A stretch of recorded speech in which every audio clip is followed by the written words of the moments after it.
Hello everybody, welcome back. In today's video I'm going to review this trap camera for monitoring wildlife. It's always a camera by Victure with a good price-performance ratio. Actually, I have to apologize because, yes, I don't know the right pronunciation of Victure, I don't know. If someone knows what's the right pronunciation, please tell me. So, let's get started.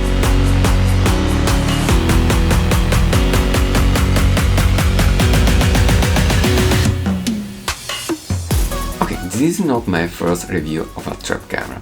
I've already made another one about the AC520 model. If you're interested in watching that video, you can click the button above. The package is pretty simple. A wet box with the camera and some accessories. Okay, this is the camera,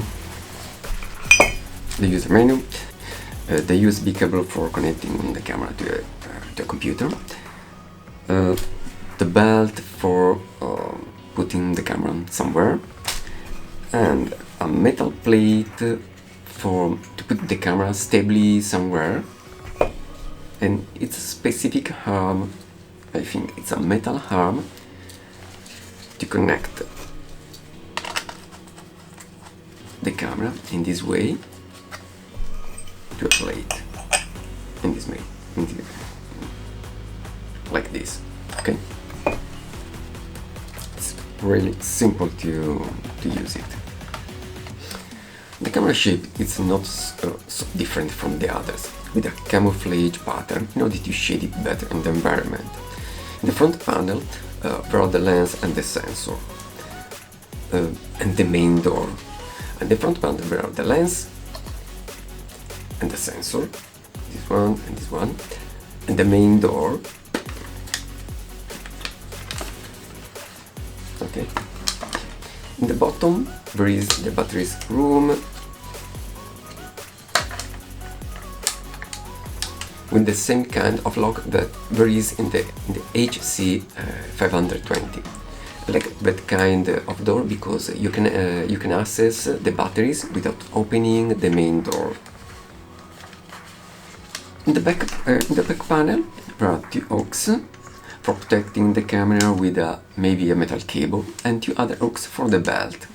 But now it's time to open the main door and discover which secrets are hidden inside. Very well, now you can see the display and the small keyboard. Okay, call it a keyboard is too much. It would be better to say, okay, there are 5 buttons and the power switch, this one, that has a 3 position: off, test, and on, which turn on the camera for working. The test button is used for setting the camera and test if it works well. The other buttons are for accessing the menu, this one, then there are the up and down buttons for moving through the menu, and the OK button for confirming the selection or the option, and finally the mode button for selecting the work mode, I mean photo, video or replay. The main feature of this camera are the sensor resolution that gives a maximum resolution picture of 20 megapixels and full HD video capability. I think for normal use, I mean wildlife monitoring, it's pretty good, and considering the price and the quality, you can't ask more. Furthermore, if you can put the camera near an electrical hookup, you can use the camera without any batteries. That's always good. Then there is another feature that I think is quite interesting, I mean the time lapse. Be careful, because using this option won't activate the PIR sensor and the camera will shot according to the interval time setting. Setting the camera is easy. Despite the user manual has only few pages, it's pretty clear, it's pretty simple and clear. So I think you won't have any issue, but in the case you can ask me. I'll be really glad to answer you, if I can, of course. Anyway, let's go to see some settings. The first one is the image resolution. You can choose up to 20 megapixels, useful for the most cases. As I said, the maximum video resolution is Full HD, so a decent resolution, but in case you want to store more video in the memory card, you can also use a lower resolution. Speaking about video, you can choose the video length. In this case, is desirable using short value in order to consume less batteries. The PR interval set the time which the sensor detects sun motion, and also in this case it should be better not changing that value, always for consuming less batteries. Very well, now it's time to show some samples. Here there are some pictures where you can see the JPG quality.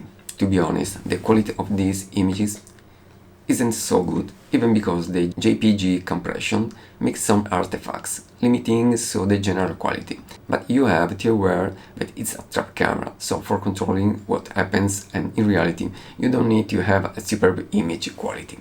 Now some short clips. That's the home terrace with my cats, and the videos are pretty good at night as well.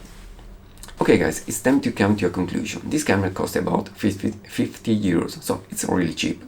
It's true, it has some minor issue, but as I said before, it has a good price-performance ratio, so you can't have more a bad price, of course. If you have some question, write me in the comment section below. And if you liked this video, please give me a like and subscribe to the channel. Thanks for watching, see you in the next video, bye bye.